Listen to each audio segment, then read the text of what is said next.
high privilege to introduce someone who's going to be inducted into North Carolina Association of Broadcasters Hall of Fame.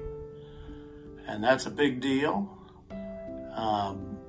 Our honoree today is a boy from the North Carolina mountains, from Morganton. I'm speaking of Dave Lingafelt of Newton, North Carolina. Dave grew up in the mountains, as I said, and as it turns out, he's an early riser. Been a morning man for the Catawba Valley and the foothills of the Blue Ridge for many, many years. He's a lover of his hometown now, his adopted hometown of Newton, North Carolina, where for years, Dave's been rising to do his morning show on WNNC, letting folks in the Catawba Valley know what's going on. He's done high school football games. If it's happening in around Newton, Dave Lingafelt's the person who's going to tell everybody about it. Dave got his start in radio in Morganton, went on up to Gretna, Virginia, and then came back. And when he got the chance to buy WNNC, he jumped at it. Today, he's the owner of 3 radio stations, 2 licensed to Hickory, the Big Ways, and WXRC, the Ride. But Dave is a quintessential North Carolina radio man. He's something of a rarity. There aren't many independent folks who own 3 stations. Dave's had a lot of mentors: Earl Holder, Vassy Balcom, Don Curtis, Jerry Oakley. Those are guys Dave mentioned to me that along the way have meant a great deal to him. And of course, there have been many more than just those 4 folks. When I talked to Dave about what he likes most about his work, he says it's being on the air. He likes painting a picture of the Catawba Valley, making people laugh, making them happy. But looking back, he would say that what he's had are opportunities that were provided him by others, and one of his goals in life is to provide opportunities for other people, just like people provided them for him. One of the things I found interesting when I did a little background research on David on the internet is that there were just people with nice things to say. One of his former employees had something up that I just thought was terrific. Said, one of the greatest people who ever walked the earth. He's a true friend in a world where true friends are rare indeed. And he said he bet most folks who'd worked for Dave would feel the same way. I'll say that. I've known Dave now for some 40 years, and I love his sense of humor.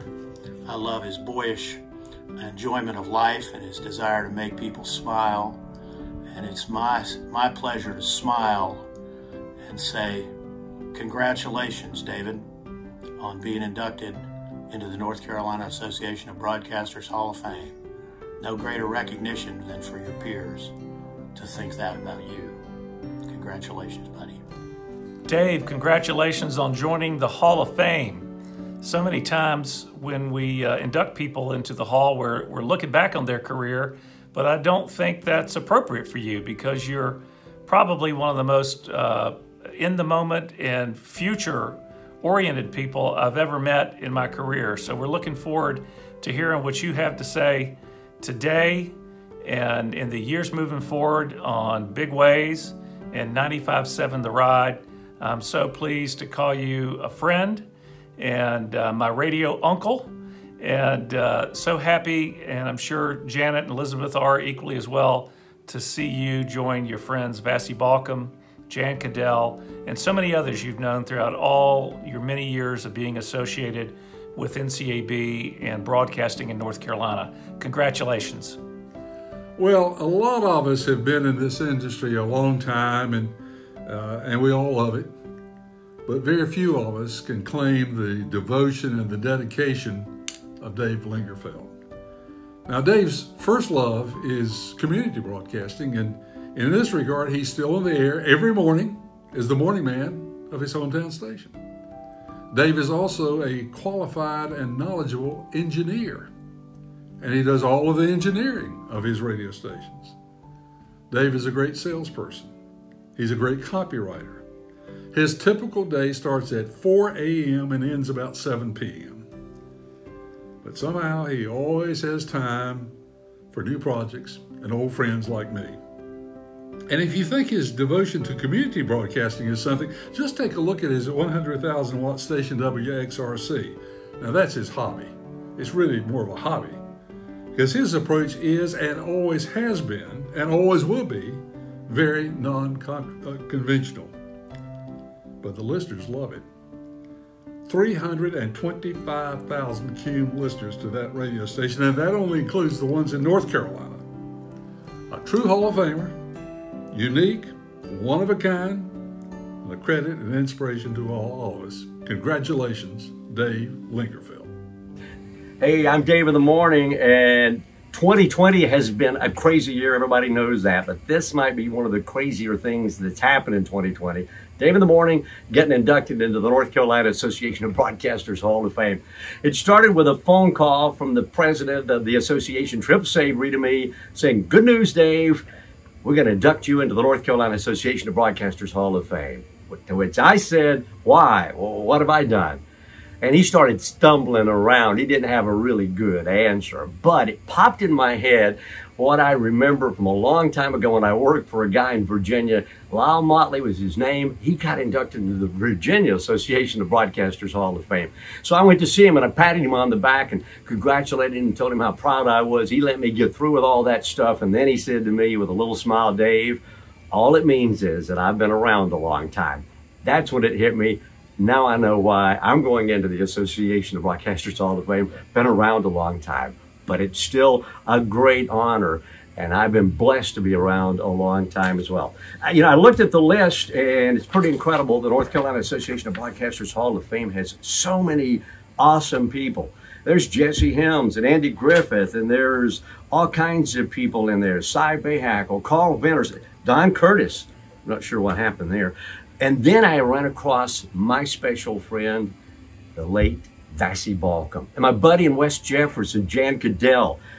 And then I saw Earl Holder. Mr. Holder was the gentleman that gave me that great opportunity to get into the ownership of the radio station, WNNC, the first station. And I got to induct him into the North Carolina Association of Broadcasters Hall of Fame 40 years ago this year. And I thought, wow, how lucky am I to get into this Hall of Fame with all of these people. And then I started thinking about, well, they're so much more talented. They are. They've done so much more than you have, more successful. How do you deserve to be there? And then it popped in my head, Dave, there's nobody on this list that has loved radio any more than you have. Started in high school, still getting to play it today, get up every morning, excited about being on the radio and having a good time.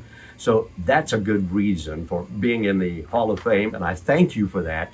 That, and of course, I've been around a long time. So I thank you very much. It's quite an honor, and I appreciate it. The year's 2020, that makes this kind of crazy too.